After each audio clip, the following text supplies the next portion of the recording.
इस कहानी के सभी पात्र और घटनाएं काल्पनिक हैं, जिसका किसी भी व्यक्ति या घटना से कोई संबंध नहीं है। यदि किसी घटना के साथ इसकी समानता होती है, तो इसे मात्र एक संयोग कहा जाएगा।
दिगंत और अनंत तक गूंजायमान है। ब्रह्मनाद है विधि का वो अटल विधान है। धर्म की अधर्म पर विजय का वो प्रमाण है। मान है वो अटल विधान है। विजय का वो प्रमाण है। ब्रह्मांड का महान योद्धा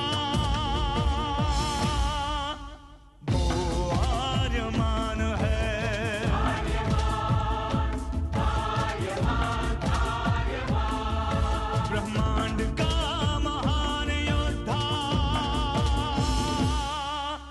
वो आर्यमान है।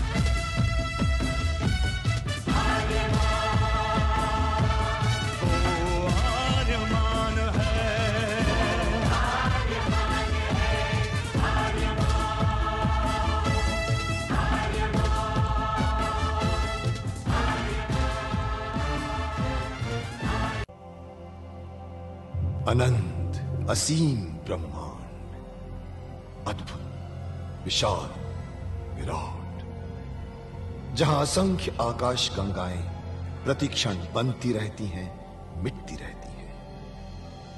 हर आकाश गंगा में होते हैं अनगिनत तारे, अनेकों सूरज, और सूरज के साथ होता है अपना सौर मंडल, जिसमें रहते हैं अनेकों ग्रह।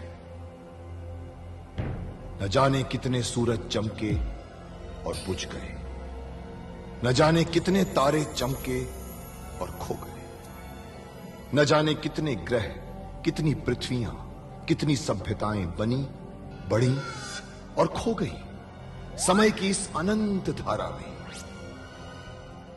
इन्हीं अनजानी परंतु अमर गाथाओं में से एक है महागाथा ब्रह्मांड के योद्धा आर्यमान की।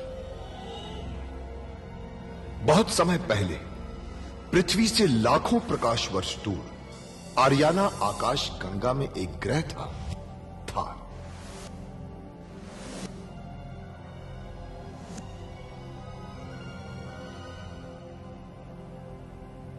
थार एक रेगिस्तान था, पानी की बूंद नहीं थी, फिर भी पूरे ब्रह्मांड के लिए मूल्यवान था थार, क्योंकि थार में थी ऐसी खाने जहां से दुर्लभ जीवनदायी पदार्थ निकलता था, जिसे थारस कहते थे। यह किसी भी ग्रह की जहरीली से जहरीली हवा को भी रासायनिक प्रक्रिया से प्राणवायु बना देता था, जीने के लायक बना देता था। कहावत थी, थारस जिसके वश में, पूरी आकाश गंगा उसके वश में। आर्याना आकाश गंगा की संरक्षक संस्था ओमियान के नियमों के अनुसार थारस को कोई भी व्यक्ति अपने वश में नहीं कर सकता था। यहां तक कि थार ग्रह का राजा जारांत भी नहीं। राजा होते हुए भी जारांत अपना राज्य गणतंत्र प्रणाली से चलाता था। खानों से निकलने वाले थारस का 25% भाग ही थार ग्रह के हिस्से में आता था। बाकी का हिस्सा ओसेक अंतरिक्ष संगठन में चला जाता था। ओसेक आरियाना आकाश गंगा के व्यापारियों का संगठन था और जिसका संचालन अंतरिक्ष में बनाए गए एक कृत्रिम ग्रह ओसेक से होता था। मगर ओसेक संगठन में कई व्यापारी ऐसे भी थे जो अति महत्वाकांक्षी थे, जो पूरे ब्रह्मांड में अपना आधिपत्य स्थापित करना चाहते थे। परंतु जब तक ओमियान था तब तक कोई कुछ नहीं कर सकता था। ओमियान अंतरिक्ष के लोगों की संरक्षक संस्था थी जो अंतरिक्ष के निवासियों के हितों का पूरा ध्यान रखती थी और अपनी शांति सेना के द्वारा संपूर्ण ब्रह्मांड में शांति और व्यवस्था बनाए रखती थी। इसी ओमियान संस्था का अध्यक्ष था महान होशिंग। होशिंग जिस ग्रह पर रहता था उस ग्रह का नाम था कुरुक्षेत्र, जहां आज छिड़ी हुई है एक महाजंग।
हमें यहाँ कब तक रहना पड़ेगा? हम महारानी नासा से मिलने आए हैं। आप सभी महारानी नासा के अतिथि हैं। उनसे आप तभी मिल पाएंगे जब वो चाहेंगी। ये हमारा अपमान है, ये ओमियान का अपमान है। मेरा निवेदन है कि आप महारानी नासा के आदेश की प्रतीक्षा करें। क्या नासा को इस अपमान का परिणाम ज्ञात है? हमें अवश्य कोई गलतफहमी हुई है। हमें उत्तेजित नहीं होना चाहिए। आप ठीक कहते हैं मान राहु। महारानी नासा से मैं स्वयं पूछूंगा, वो हमारे स्वागत के लिए क्यों नहीं आई? वो व्यस्त थी। व्यस्त थी या फिर वो हमें नीचा दिखाना चाहती थी? मैं जानना चाहूंगा कि इस विषय में महान होशिंग का क्या कहना? पहले हम लोग यहाँ से निकले तभी तो। ये कोई कैद खाना नहीं, विश्राम गृह है। आपको ये विश्राम गृह लगता है? हमें फौरन शांति सेना को आगाह कर देना चाहिए। मुझे संदेह है कि हमें यहाँ बंधक बनाया गया है। महारानी नासा हमें क्यों बंधक बनाएंगी? हमारा अपहरण करवाकर उन्हें क्या प्राप्त होगा? हमने ओमियान के विशेष अधिवेशन में नासा और नारद के विरुद्ध उचित कार्रवाई करने का निर्णय लिया था। संभवतः यह उसी का परिणाम है। आपके दिमाग को मान गए महासामंत नारद, मान गए आपके दिमाग को। कितनी होशियारी से आपने ओमियान के प्रतिनिधि मंडल को कारावास भिजवा दिया और किसी को कानों कान पता नहीं चला कि क्या हुआ। अब देखते जाओ कुर्बक, आगे आगे बहुत कुछ होगा। क्या होगा? और इस सब के पीछे आपका मकसद क्या होगा? मेरा मकसद है थार को बर्बाद करके संपूर्ण थारस पर अपना अधिकार करना। थारस पर अधिकार तो ठीक है, लेकिन थार को बर्बाद करके आपको क्या मिलेगा? इससे मेरी रूह को शांति मिलेगी, क्योंकि जारांत की वजह से मैं रासा से शादी नहीं कर सका। और दूसरा, जारांत ने मेरा प्रस्ताव नहीं माना, मुझे संपूर्ण थारस का अधिकार नहीं दिया। इसलिए मुझे ओमियान की शर्तों पर काम करना पड़ रहा है। इसलिए मैंने नाशा शुक्रांत को लालच देकर जारांत को कारावास में भिजवा दिया और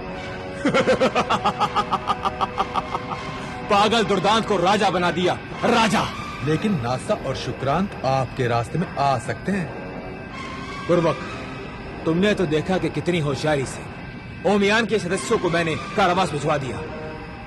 इसका इल्जाम नासा और शुक्रान के ऊपर आएगा और तब मैं ओमियान के सदस्यों को छुड़वाऊंगा। उनकी सहानुभूति मुझे प्राप्त हो जाएगी और इस तरह से थारस का संपूर्ण ठेका मुझे मिल जाएगा और नासा और शुक्रान अपना सर पीटते रह जाएंगे और तब शुरू होगा हमारे ब्रह्मांड विजय का दूसरा अभियान। वाह महासामंत वाह! सिर्फ आपको ही अधिकार है ब्रह्मांड पर शासन करने का।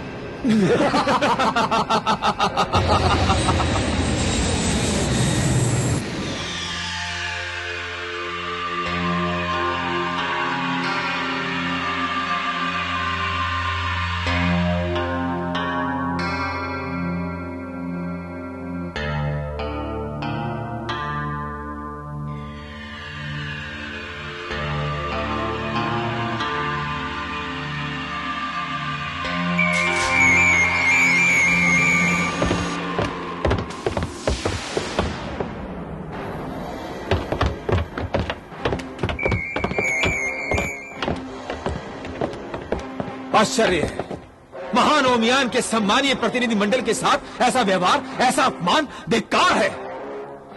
थार ने ऐसा दुस्साहस किया कैसे? सैनिकों, ओमियान के प्रतिनिधि मंडल को मुक्त करो।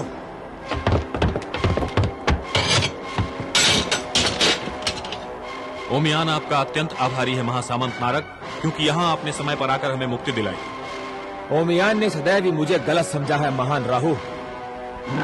मैंने तो सदैव भी ओमियान का समर्थन किया है, परंतु ओमियान ही मुझे संदेह की दृष्टि से देखता रहा। ये तो स्पष्ट हो गया कि महासामंत नारक ओमियान के कितने शुभचिंतक हैं। यद्यपि ये भी कुछ कम आश्चर्य की बात नहीं कि महासामंत नारक को ये कैसे पता चला कि ओमियान का प्रतिनिधि मंडल यहाँ आने वाला है और उसका अपहरण किया जा सकता है। ओमियान अभी भी मुझ पर संदेह कर रहा है।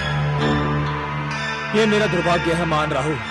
ये महासामंत नारक के साथ अन्याय है कि हम उनकी सहायता के बदले उन पे ही संदेह कर रहे हैं। महान राहु, आप ठीक कह रहे हो।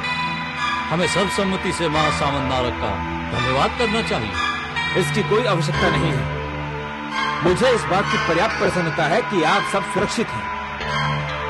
मुझे इस बात की आशा नहीं थी कि थार इस सीमा तक भी पहुंच सकता है, परंतु थार अब जनतंत्र नहीं रहा। वो एक सैनिक यथार्थवादी राज्य हो गया है और यही पर्याप्त चिंता की बात थी। परंतु ओमियान के प्रतिनिधि मंडल का अपहरण, हम तो थार को इसी विषय पर चेतावनी देने गए थे। असल बात तो ये है कि हम थार के साथ तुम्हें भी चेतावनी देने आने वाले थे। चेतावनी? और मुझे?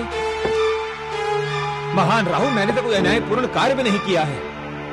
मैं तो एक छोटा सा व्यवसायी हूं और कहीं का सम्राट भी नहीं हूं। महान राहु, मैं तो ओमियान को यह सलाह देने आया था कि थार की राजनीतिक अस्थिरता को देखते हुए थारस की खानों का स्वामित्व उसके अधिकार से लेकर किसी ऐसी संस्था के सुपुर्द कर देना चाहिए जो प्रबंध कुशल हो। आपका संकेत किस तरफ है महासामंत नारक? किसी ऐसी संस्था के सुपुर्द जिसका राजनीति से कोई लेना देना ना हो, जो शुद्ध रूप से व्यावसायिक हो और जो थारस के खुदाई और व्यापार को कुशलता से संभाल सके। ऐसी संस्था आपके ओसेक से बेहतर कौन हो सकती है? महान राहु, आप मुझे इस उत्तरदायित्व से मुक्ति रखें तो आपकी बड़ी कृपा होगी। मेरे विचार से महान राहु का सुझाव उपयोगी है। आप सबकी क्या राय? ये तो निश्चित है कि थार के खानों का भविष्य थार के हाथों में सुरक्षित नहीं। यह अधिकार किसी न किसी को तो सौंपना ही होगा, तो उसे का क्यों नहीं? मेरा सुझाव ये है कि थार के खानों का प्रबंध महासामंत नारक के ओसेक के सुपुर्द कर दिया जाए।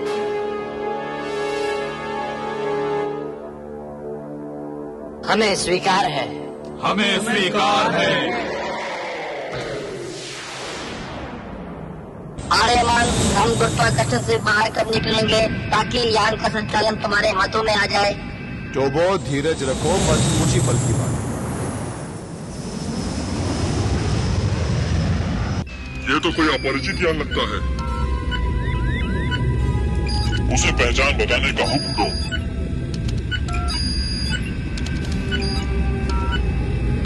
अपनी पहचान दो। अरे मान सोचते क्या हो? अपनी पहचान दो, ज्ञान ध्वस्त कर दिया जाएगा। अपनी पहचान दो। इन्होंने हमारे ध्वनि उपकरणों के साथ संपर्क स्थापित कर दिया है। अब क्या करें? जवाब तो देना ही होगा। तुम्हें चेतावनी दी जाती है, अपनी पहचान दो वरना यहाँ ध्वस्त कर दिया जाएगा। तो वो कह देते हैं कि हम लोग रास्ता भूल गए हैं। वो फौरन पहचान लेंगे। कहकर देखने में क्या जाता है। हम लोग रास्ता भूल गए। कहाँ जा रहे थे? चाचा के घर। ये क्या बोल रहे हो आर्यमान? तुम्हारा कोई चाचा नहीं। अरे जब तक इन्हें पता चलेगा तब तक हम बहुत दूर निकल चुके होंगे। जगह का नाम बताओ। चूंकि हमारे चाचा जिंदा नहीं है, इसलिए पहले हम स्वर्ग जाएंगे और उसके बाद में अगर स्वर्ग में नहीं मिले तो हम नर्क जाएंगे। स्वर्ग नर्क तो हमारे नक्शे में नहीं है। लगता है झूठ बोल रहा है। हम आखिरी चेतावनी देते हैं, सच सच बता दो वरना ढूंढ के रख देंगे। तो ठीक है, सच बता ही देते हैं। दरअसल हम आपके जीजा जी हैं और अपने ससुराल जा रहे हैं। ये क्या मजाक कर रहे हो? वो भी दुश्मनों के साथ। अरे हम कुछ भी कहते तो वो हमला तो करने ही वाले, तो फिर थोड़ा सा मजाक करने में क्या हर्ज है? इनके यान को चारों तरफ से घेर लो।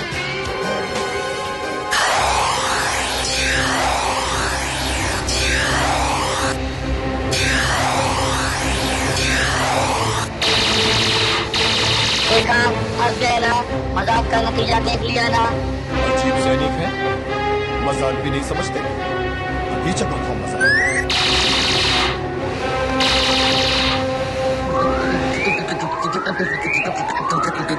क्या हुआ टोबो, आप क्यों रहे हो? डर लग रहा है क्या? डर नाम की चीज मेरे अंदर खड़ी की नहीं गई है। लगता है गुरुदेव रोशन का कोई संदेश आया है। जल्दी से बटन दबाओ मेरा, जल्दी से बटन दबाओ मेरा, बटन दबाओ, बटन दबाओ।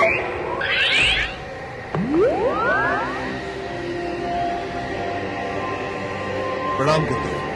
क्या किया? आर्यमान, शत्रुओं से घिरे हुए हो। सामना करके समय नष्ट करना व्यर्थ है। नियंत्रित करो अपना यान और प्रकाश गति से भी तीव्र निकल जाओ, नहीं पकड़ पाएंगे तुम्हें शत्रुओं के यान। जो आज्ञा करेगा। सत्य का कवच तेरे साथ।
ओमियान के प्रतिनिधि मंडल का थार में स्वागत है।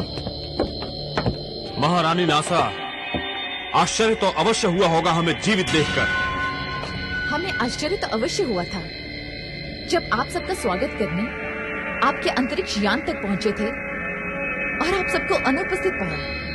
हम आपके सैनिकों की कैद में थे महारानी नासा। ये असंभव है। हमारे सैनिक ऐसा कर ही नहीं सकते। और यदि किसी ने ऐसा किया तो उसे अवश्य दंड मिलेगा। ये लोग कौन हैं और इतने क्रोध में क्यों हैं? ये ओमियान का प्रतिनिधि मंडल है सम्राट दुर्दान। ये ओमियान क्या है? थार के नए सम्राट को यह भी ज्ञात नहीं है कि ओमियान क्या है, हम कौन हैं, हमारा स्वागत करने की आवश्यकता क्या होगी। दुर्दान नया है महान राहु। दुर्दान उदंड है। महारानी नासा, थार की वर्तमान राजनीतिक स्थिरता को देखते हुए ओमियान ने निर्णय लिया है कि थार की खानों का प्रबंध एक कुशल गैर राजनीतिक संस्था को सौंप दी जाए। यह अन्याय है। हमें अपना पक्ष प्रस्तुत करने का अवसर मिलना चाहिए। थार में जनतंत्र समाप्त करके सैनिक शासन लागू करने से पहले आप लोगों ने ये नहीं समझा कि ये ओमियान के संविधान की अवहेलना है? थार में कौन सी राजनीतिक व्यवस्था चलनी चाहिए, इसका निर्णय करने के लिए थार स्वतंत्र है। स्वतंत्र है मगर निरंकुश नहीं। थार की निरंकुशता का परिणाम थारस की खानों को भुगतना पड़े, इसके लिए ओमियान तैयार नहीं। थारस पर पूरे ब्रह्मांड को अधिकार है, इसलिए उसकी खुदाई और वितरण का योग्य प्रबंध ओमियान का संकल्प है। और ओमियान ने सर्वसम्मति से थारस की खानों का प्रबंध एक व्यक्तिगत व्यापारिक संस्था के सुपुर्द करने का निश्चय किया है।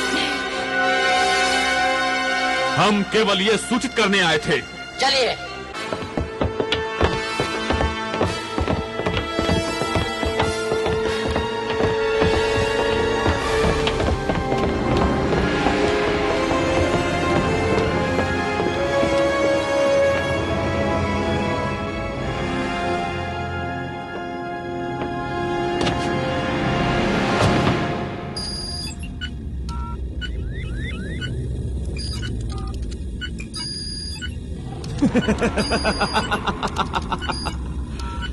एक प्रहार से दो शिकार। ओमियान को मेरे विरुद्ध निर्णय लेने का सबक मिल गया होगा। अब हमें थारस की आय में से नासा को हिस्सा नहीं देना पड़ेगा।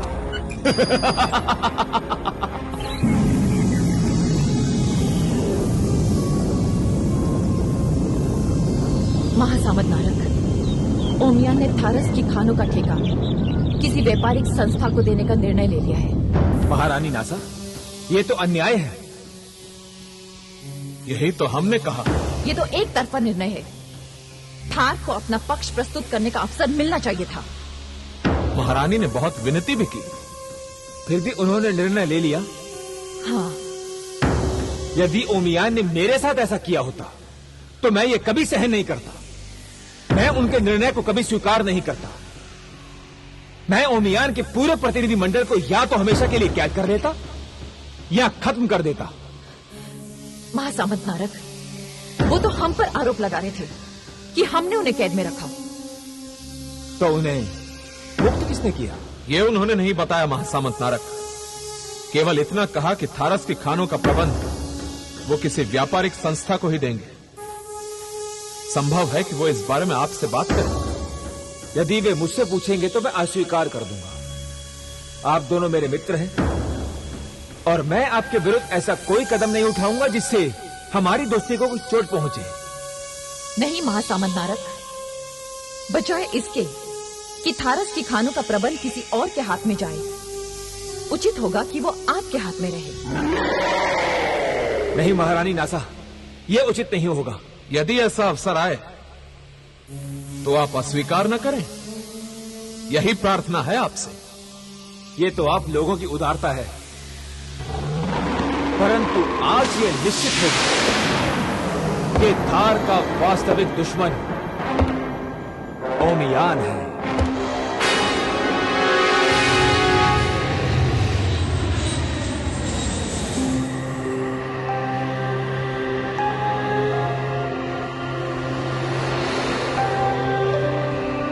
जो वो हम कुरुक्षेत्र के गुरुत्वाकर्षण सीमा से बाहर निकल आए और गुरुघोषित के मुताबिक इस यान का संचालन मेरे हाथ में आ भी गया है, परंतु मेरे हृदय में कोई चित्र या मानचित्र अभी तक उभरा नहीं है जो हमें दिशा निर्देश दे सके। कोशिश करो और कोशिश करो आर्यमान, रास्ता मिलेगा, चित्र बनेगा और कोशिश करो। कोशिश कर रहा हूँ तो वो कोशिश कर रहा हूँ, मगर मेरे दिमाग में कोई चित्र नहीं उभरेगा। ऐसा लगता है कि मेरा दिमाग पूरी तरह से खाली है। तो ऐसी परिस्थिति में हमें उड़ना नहीं चाहिए। रास्ता भटक जाने का खतरा है आर्यमान। तुम ठीक कहते हो। वैसे मैं मंजिल करीब आने के बजाय दूर नहीं चली।